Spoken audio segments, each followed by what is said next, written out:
o sa may mga Honda Click dyan na motor, kung ayaw nyo mabasag yung mga makina nyo, panoorin nyo ito. Sa mga may scooter na katulad nito Honda Click, naka-attach center stand sa makina nya. Pag once na yung center stand nyo ay mag-stack up na siya or ayaw nang bumaba or matigas na siya, huwag kayong basta-bastang magpapagawa or magpapaayos nang hindi alam kung ano ang proseso, kung ayaw nyo mabasag yung mga makina nyo.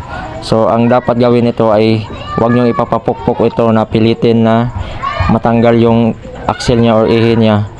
Ang dapat gawin nito ay sakripisyo yung ihin nyo, magpalit kayo ng bago, ipakat nyo na lang ng diretso para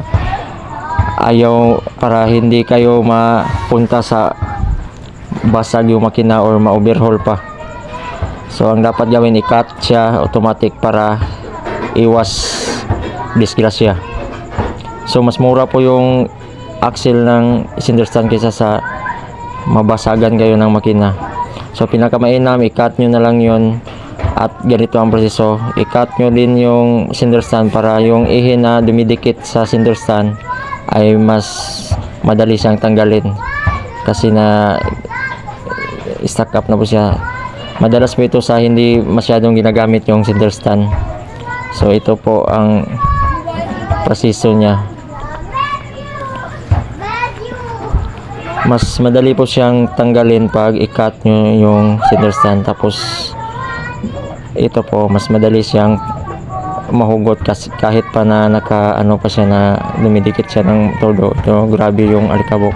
So ito po yung axle na ginagamit namin ay hindi po para pang Honda Click. Ito po ay sa City 100 na badya. Kinat ko lang po yung head at tapos i-welding namin dito sa lumang axle ng Honda Click.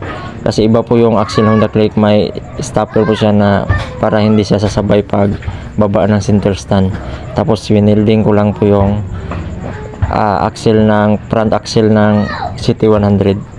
Tapos yung kinating ko kanina sa center stand ay i-welding nyo lang ulit.